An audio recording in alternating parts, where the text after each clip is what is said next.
ਬਈ ਘਰਾਂ ਦੇ ਲਿਗੜਾ ਇਹਦਾ ਅੱਗਾ ਸੜਕ ਟੁੱਟੀ ਵੀ ਦੀ ਆਪਣੀ। ਬਾਕੀ ਜਾ ਰਹੇ ਆ ਤੁਹਾਨੂੰ ਦਿਖਾਵਾਂ ਅੱਗਾ ਪਹੁੰਚ ਕੇ ਦਿਖਾਵਾਂ ਇਹਦਾ।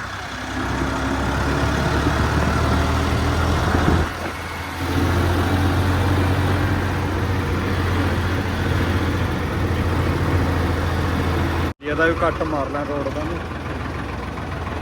ਸਾਨੂੰ ਚੈੱਕ ਕਰਾਵਾਂਗੇ ਮਿੱਤਰੋ। ਅੱਗਾ ਟਾਇਰ ਪਵਾਉਣ ਜਾ ਰਹੇ ਆ, ਖੋਲਾਂਗੇ। हाईवे पर चढ़ लिए, बड़ा टूटा बनास हो रहा हाईवे का, बड़ा बुरा हाल आ। रोड बन रहे हैं मारे डैश लगे तूफान।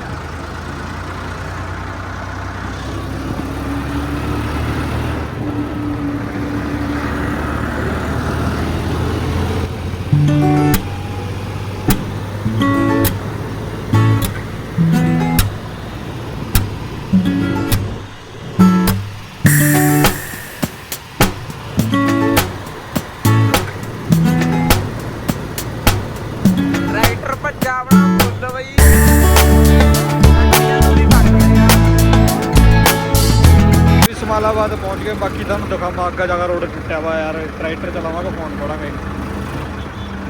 पहुंच गए आपां टायरां वा। लै भी मित्रों बंदा लग्या टायर कट्टन। ये थानू दिखावांगे टायर बागा सोलांगे।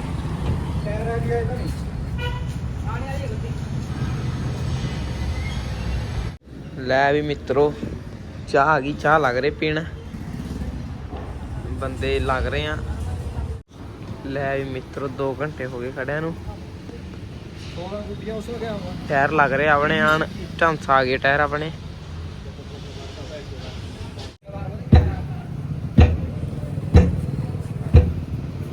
लै भी टायर आपने सिलेक्ट कर लिए। अपने लिए BKT कमांडर प्लस नवा है बई, 26 के मार के नवे टायर आए हैं, 8 साल की गारंटी है। बाकी दिखावा था नोगा चाह पी रहे हैं, ठंड वो लग रही है पूरी। लो भी मित्रों टायर अपने दिए पा, एक टायर रह गया ये पा रहे हैं। सानू लुक दिखा दें दूसरे टायर की।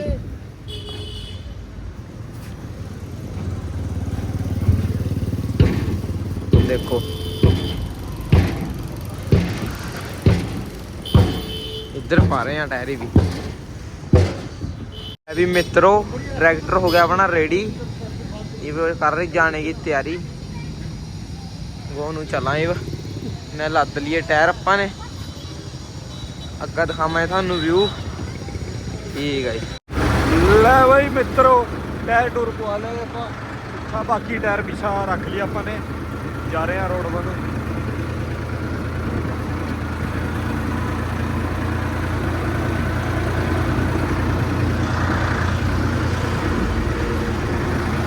लो जी टायर पवा टोल प्लाजा पहुंच गए थे। अज इधर नूं जाएंगे आपां,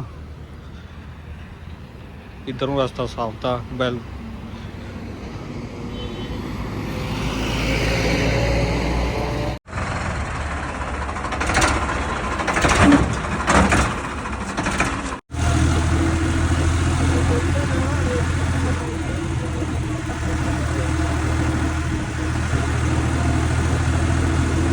घरों पहुंच गए। आ गया अपने सही सलामत। हैं पूरा एक सप्लाई मिला मन टायर की दिखाऊंगा। बैग दिखा, बैग मिला भी टायरां गल फौजियां वाला। चलो भी अगले ब्लॉग में दिखावां बाकी।